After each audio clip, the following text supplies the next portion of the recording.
Welcome viewers. This is Bezlonir here, and I wanted to show you some of my other alternate tunes and different ways to play this game. So here we have the BFG Seraphim.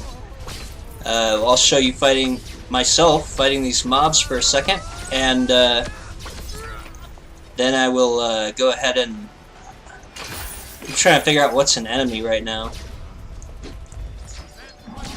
Problem is I'm not exactly, this character isn't that developed yet, so fighting this many mobs is a bit of an issue.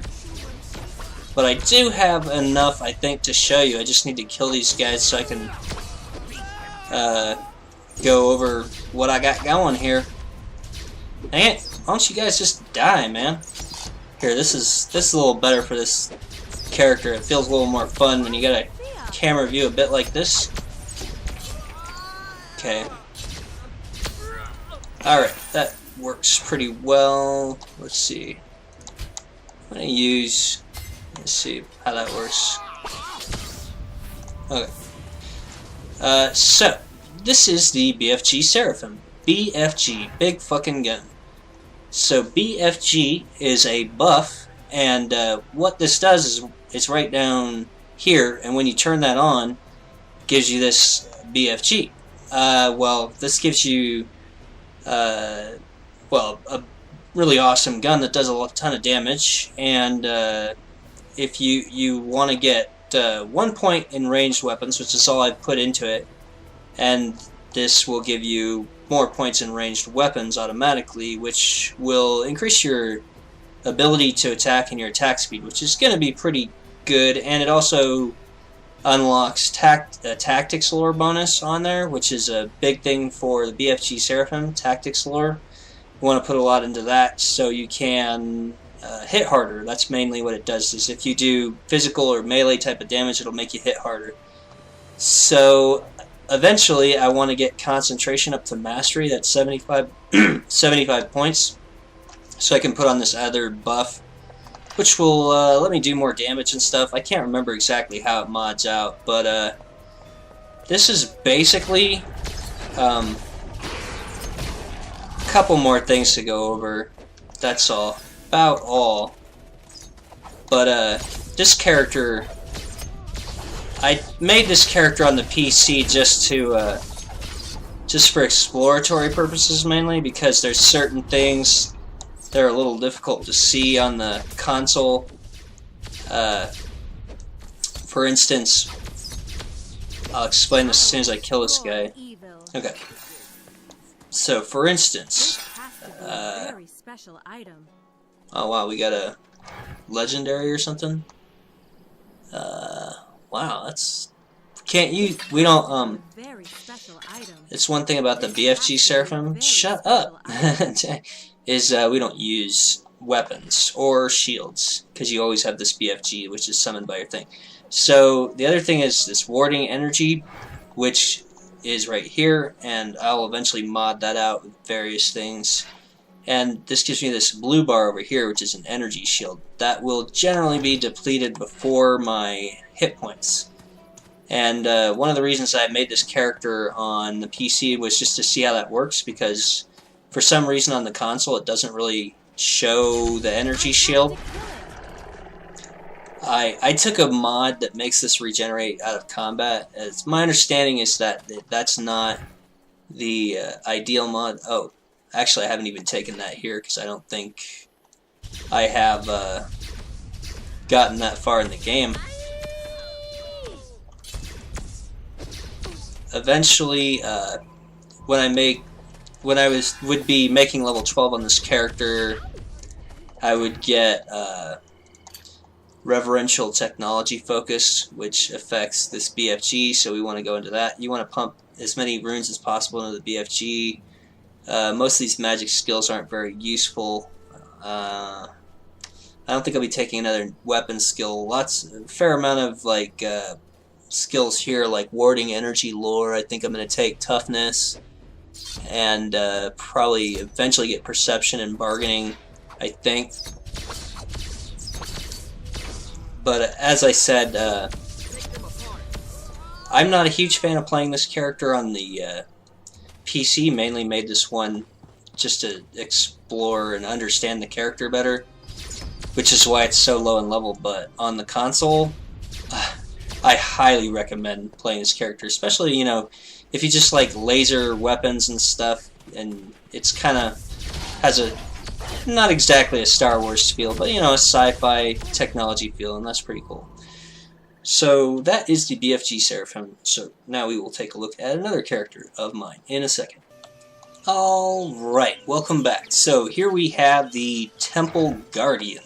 As I explained to somebody before, your Temple Guardian is, I guess I could zoom in on him. He's kind of your zombie, or your mummy, your cyborg mummy, is I think how I described it. So, he also has an energy shield, as you might see up here, that comes from the T Energy Shroud buff, which is up here in Devout Guardian, the Devout Guardian tree, I guess. I don't know what you call these, focuses or something. Aspects, that's right. So, mainly what we've done so far is modding out Fiery Ember, which I actually have in a combo here to reduce the regen time a little bit, which is why I have Combat Discipline, which will affect that ability. I'm working on Primal Mutation because, as you'll see, the one area where this tune suffers is beating champions and bosses, anything with like a lot of HP and armor. Otherwise, for the most part, it's pretty slow going with this one. Though it is interesting. Mind you, this is only one way to play Temple Guardian, but it's kind of just generally recognized as not the easiest character to play necessarily. One of the reasons why I think this is popular, say with the people on the forums and things like that, is because a lot of them like to play hardcore. So this character has the advantage that he has a lot of defense, kind of like the Seraphim. So, yeah, he has this ability, it puts out all these lava bubbles and everything. Not a whole lot of satisfying direct damage stuff. Yeah, right now I'm having to chug a lot of potions, so it's definitely... It's not... I wouldn't call it easy mode. I still have a lot of problems with champions here. Okay. Yeah, I... just thinking I would not be surprised if I died here. This is definitely demonstrating the amount of difficulty that I have with those guys. I think this is actually the character that I got the ability where his energy shield regens in combat. Yeah, he also kind of sucks fighting versus just one mob. But this thing, one advantage of it is it moves with you, it centers around you, the lava thing. Mostly good for weaker mobs, so in the early levels you're probably looking at, you more want to grind on things like kobolds, stuff like that. There's probably good targets. Might want to do stuff like that until you get up to, I don't know, maybe 20, 25, so you have a little more well-rounded out.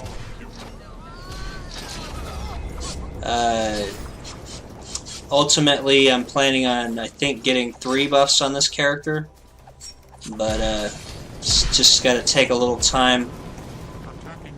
I'll go over a couple other things with this in a second.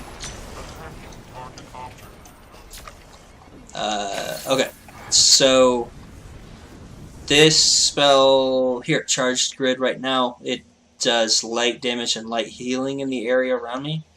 And that's, I'm going to modify that eventually to be a big heal for me, so that'll help my survivability. Also planning, I think, on getting Constitution and some things like that, I believe. One of the big problems that this character and the Seraphim have is regen, so spending a lot of points on stamina in the early game. Anyway, so yeah, that's the Temple Guardian there. So let's, I'll be right back and we'll check out one last character. Alright, here we are again. So, this is my Dryad. This Dryad is a Nature Weaver aspect, primarily, along with some Kabbalistic Voodoo, which is pretty helpful. So this playstyle is definitely totally different from either the previous characters I showed you. I have these towers that I put up, and yeah, so you get a lot of noise going on and stuff. As you can see, this character is much higher in level 51. I actually just beat the game with her, and we are in gold difficulty. So the reason I'm looking at the inventory is because she gets these shrunken barbarian heads, or shrunken heads. So we have a whole collection for different types of mobs, and you can get better quality ones, but those only come from bosses and mini bosses, I think. So you need to. The two ways to collect them is Twisted Torment and Moribund Animus, which I won't really go into, but modding those out or using those. Really, if you mod Twisted Torment, that's a good way, I think, to try to get better skulls from things, but the point is, it's something I haven't worried about too much on this character because it's primarily Nature Weaver, and the skulls mainly affect the Kabbalistic Voodoo aspect, which I do use. I still try to keep my shrunken heads at a pretty good level, because the higher the level of the mob, the better the head you get. And these malicious totems, which are the little arrow towers I put up, will do, in some cases, exponentially more damage to mobs if you have the appropriate shrunken head type on, which there's been some areas in the game with mobs that are really resistant to physical damage that I've used that quite a bit. So other than that, what we have is from our Nature Weaver, as you'll see, all these guys get these vines around them, and that ability is Tangle Vines, which I like to mod out for increased duration, additional fire damage, and this is the most important part. Increase between the range, increasing the range and the duration is huge, and both of those will scale and improve as you go up in level. And that's basically when you fight a boss with this character. Mostly consists of rooting them with Tangled Vine, and then using this ability here, which is Edophic Lances. It does a lot of damage, but the reason that Tangled Vines is really important to use with it is because, as you can probably see, it's really slow. It's got a long animation speed. It's pretty rare that you hit anything with that unless you use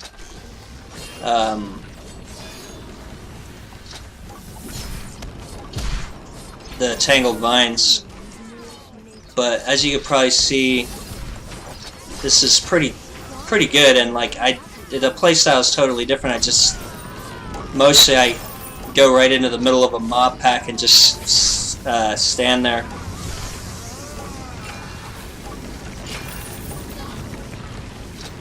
And then the last part of this that comes into play is this Golden Glade Touch, which I've modified out. Oh, this is very important. Ancient Bark. It gives me a ton of armor and HP regen, so I did the armor value mod. Chance to deflect close combat, which just gets better as you go up in level, and improved healing. And then this Golden Glade Touch I'm modding out right now. It gives me 3,000 HP a second, which is more than my actual HP. So pretty much immortality. And the thing that I like about this character is it has so many abilities that just get more awesome as you level up. If you mod them out properly. So it's really fun and interesting to level up. And like, it's just a different playstyle. Like, the Seraphim is kind of like running along, blasting things. The Temple Guardian is really... I'm not sure yet because I haven't played that one that much, but it's kind of just like... It's a little passive at the moment, just like lots of AoE, but it's pretty cool. Or could be, maybe. And this Dryad is pretty awesome, but it's kind of like... You feel like you're just sort of standing in the center of a storm and just like pointing attacks around. Which is kind of neat. I like it, and mainly it's just really different. And that's one of the things that I like about this game is that, I mean, if you, depending on which class you choose and which build, the game just plays completely different, or can. And some I like better on the console, and some I like better on the PC. So, pretty much, there you go. That's been a little display of 3 classes, which I just realized is kind of boring. Maybe I'll be able to edit it down a bit. It's rather long. I don't know, we'll see. So, there you go. Anyway, this is Bezlonir signing out. And if you're interested in other classes, then I hope you enjoy.